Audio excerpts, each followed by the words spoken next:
మూర్తి భవించిన అనుభవ విద్యావాణి క్షేత్ర JEE mains లో కొట్టింది సూపర్ బోని. సామాజిక బాధ్యత తీసుకోవాల్సిన అవసరం ఉంది. ఇది జరగాలి. అందుకే ఏ పని చేసినా పేదవారి కోసం చేయాలనుకుంటున్నాం. దీనికి ప్రత్యేకమైన శ్రద్ధ పెట్టాం. పేదరిక నిర్మూలన అసాధ్యం కాదు. ఈ టెక్నాలజీ పెద్ద హ్యాండీగా ఉంది. మనకు నాలెడ్జ్ ఎకానమీ సాధ్యం. ఇది చేయడం కోసం అందుకే మేము తీసుకున్నది కూడా మీరు చూస్తే కాంప్రహెన్సివ్గా తీసుకున్నాం. ఇక్కడ కూడా మీరు గుర్తుపెట్టుకోవాల్సింది 2047 చాలామందికి అనుమానం ఉంది. ఎట్లా చేస్తారని చెప్పి మాట్లాడుతున్నారు మా క్రిటిక్స్ అందరూ. సంపద సృష్టించడం తెలిసిన పార్టీ తెలుగుదేశం పార్టీ. ఆ సంపద సృష్టి కూడా ఆటోమేటిక్గా ఏదైతే ఉందో ఒక ఎకో సిస్టమ్ క్రియేట్ చేస్తే డెస్ట్రాయ్ చేయకపోతే కంటిన్యూగా ముందుకు పోయే పరిస్థితి వస్తుంది. దానికి ఒక నిదర్శనం ఒక హైదరాబాద్, లేకుంటే ఐటీ రంగం, అలాంటివన్నీ చేసి ముందుకెళ్తాం. అదే సమయంలో అంగన్వాడీ కార్యకర్తలను ఆదుకుంటాం. ఉద్యోగాలు చేసే మహిళలకు హాస్టల్ వసతి ఏర్పాటు చేసి వాళ్ళకి రక్షణగా నిలబడతాం. ఇంకొక పక్కన కొంతమంది గర్ల్స్ మధ్యలో చదువు ఆపేసి మళ్ళీ వాళ్ళు కంటిన్యూ చేయాలి అనే ఆలోచన ఉంది. అలాంటి వారికి కళలకు రెక్కలనే పథకం కింద ఇంట్రెస్ట్ ఫ్రీ లోన్ ఎంతైనా కానీ ఇచ్చి వాళ్ళని పైకి తీసుకొచ్చే బాధ్యత, వాళ్ళు సెటిల్ అయిన తర్వాత ఆ డబ్బులు తిరిగి కట్టే బాధ్యత, అది కూడా వడ్డీ లేకుండా కట్టే బాధ్యత తీసుకొస్తాం. పండుగ కానుకలు, పెళ్లి కానుకలు నేను కొన్ని దీంట్లో పెట్టకపోయినా అన్న క్యాంటీన్ ఇవన్నీ కూడా పునరుద్ధరిస్తాం. మళ్ళీ పేదవాళ్ళకు అండగా ఉంటాం. ఈ ప్రభుత్వంలో ఉద్యోగస్తులు చాలా నష్టపోయారు. వ్యవస్థ చిన్నాభిన్నమైపోయింది. వ్యక్తులు కూడా ఆ ఉద్యోగాలను చేసే వాళ్ళందరూ వ్యవస్థలు డెస్ట్రాయ్ అయినాయి. వ్యవస్థలు నిర్వీర్యం అయిపోయినాయి. నిధులు లేకుండా ఒక పక్క, భయపెట్టే ఒక పక్క, అస్తవ్యస్తమైనటువంటి విధానాలు వీటన్నిటిలో దెబ్బతిన్నారు. రెండోది వాళ్ళు కూడా చాలా నిరాశ నిస్పృహల మధ్యలో ఉన్నారు. ఒక మాటలో చెప్పాలంటే సమాజం మొత్తం దెబ్బతిన్నప్పటికీ ఉద్యోగస్తులైతే నిర్వీర్యమైపోయారు. వారి నమ్మకాన్ని కోల్పోయే పరిస్థితికి వచ్చారు. ప్రభుత్వంలో ఎప్పుడు ఉద్యోగస్తుల మొరేలు బాగుంటే వారే సంపద సృష్టించాలి, వారే సేవలు అందించాలి, వారి వల్ల కూడా ప్రగతి జరగాలి.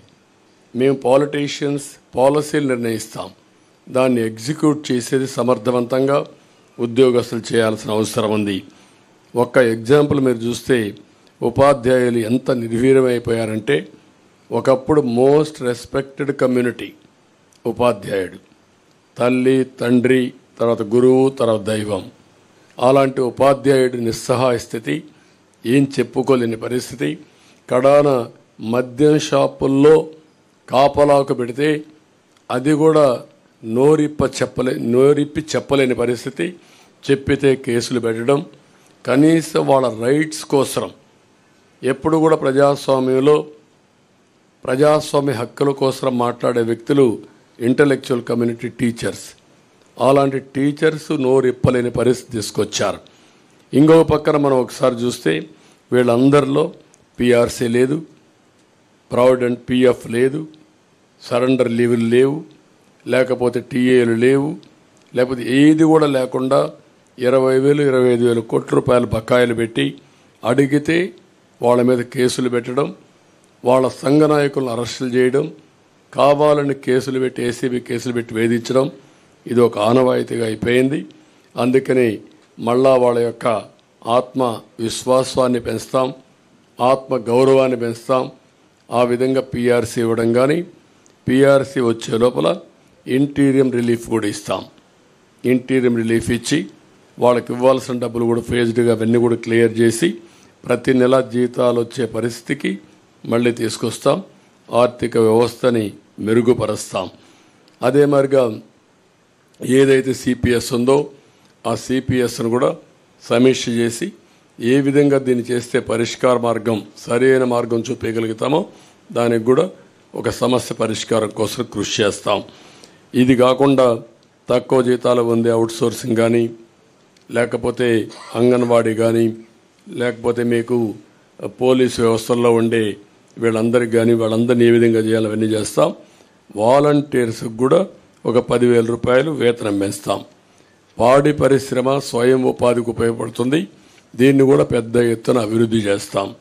ఇది కాకుండా కాపు సంక్షేమం కోసం ఒక 15,000 కోట్ల రూపాయలు ఖర్చు పెడతాం.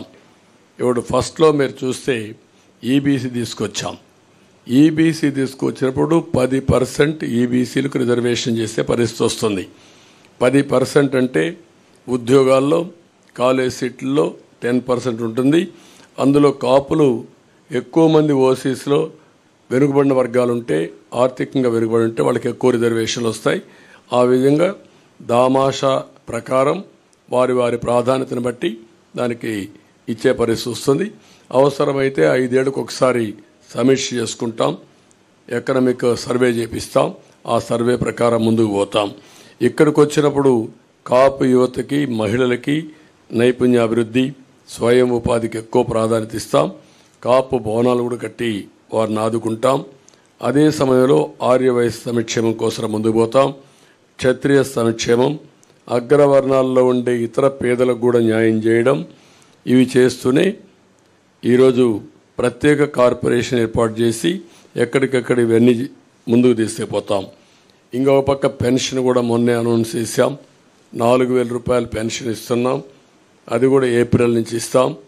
పెంచిన పింఛను ఏప్రిల్ నుంచి ఇచ్చి, ఇంకొక పక్కన వికలాంగులకి, దివ్యాంగులకి 6,000 రూపాయలు ఇస్తాం.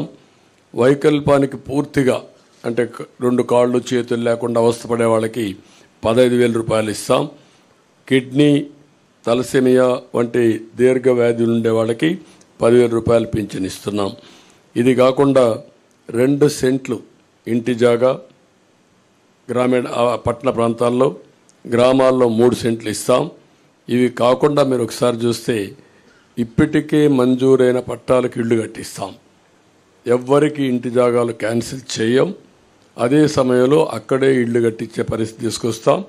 ఇళ్ళు లేని ప్రతి ఒక్కరికి టిట్కో ఇళ్ళు ఇమీడియట్గా హ్యాండ్ ఓవర్ చేస్తాం. ఇవి కాకుండా అందరికీ ఇళ్లు కట్టించే పరిస్థితి తీసుకొస్తాం. ఎస్సీ ఎస్టీ సంక్షేమానికి కట్టుబడి ఉన్నాం. జిల్లాల వారీగా వర్గీకరణ కూడా చేస్తాం. ఎస్సీ ఎస్టీలకు 50 సంవత్సరాలకే పింఛన్ ఇస్తాం. సప్లాన్ నిధులు వారి అభివృద్ధి కోసమే ఖర్చు పెడతాం. ఏజెన్సీలో ఆదివాసీ ఉపాధ్యాయులు నియామకం చేస్తాం. జీవో నెంబర్ 3 మళ్ళీ రివైవ్ చేస్తాం. ఎస్సీ ఎస్టీ సంక్షేమ పథకాలన్నీ తీసుకొచ్చి ఎస్సీలపైన దాడులు చేసిన వారందరిపైన కఠిన చర్యలు తీసుకొని వారిలో ఒక నమ్మకాన్ని క్రియేట్ చేస్తాం. ఎస్సీ ఎస్టీ బ్యాక్లాగ్ పోస్టులు కూడా పూర్తి చేస్తాం. ముస్లిం మైనారిటీ సంక్షేమం కోసం వాళ్ళకు కూడా 50 ఏళ్లకే పింఛన్ ఇవ్వడం, ఈద్గాలు, కబరిస్తాన్లు ఇవన్నీ కూడా స్థలాలు కేటాయించడం, విజయవాడ సమీపంలో ఆజ్ హౌస్ కట్టడం, నూర్ బాసా కార్పొరేషన్కి ఏటా 100 కోట్ల రూపాయలు కేటాయించడం, మైనారిటీ ఫైనాన్స్ కార్పొరేషన్ ద్వారా 5 లక్షల వరకు వడ్డీ లేని రుణాలు ఇవ్వడం, ఇమాం మౌజంలకి 10,000 రూపాయలు, 10,000, 5,000 గౌరవ వేతనాలు ఇవ్వడం, అర్హత ఉన్న ఇమాములకి ప్రభుత్వ కాజీలుగా నియమించడం, మసీదుల నిర్వహణకు ప్రతి నెల 5,000 రూపాయల ఆర్థిక సహాయం, ఆజ్ యాత్రకు పోయే ఒక్కొక్క ముస్లింకి 1,00,000 రూపాయల ఆర్థిక సహాయం చేయడం చేస్తాం. క్రిస్టియన్ సంక్షేమానికి కట్టుబడి ఉన్నాం. వారికి కూడా ఏమేమి ఉన్నవన్నీ చేస్తాం. అదే సమయంలో వ్యవసాయం 9 అవర్స్ అన్ఇంటరప్టెడ్ కరెంట్ ఇస్తాం. సోలార్ పంప్ సెట్స్ అన్నీ. సుమన్ టీవీలో మీ పర్సనల్ అండ్ బిజినెస్ ప్రమోషన్స్ కోసం కింది నెంబర్కి కాంటాక్ట్ చేయండి.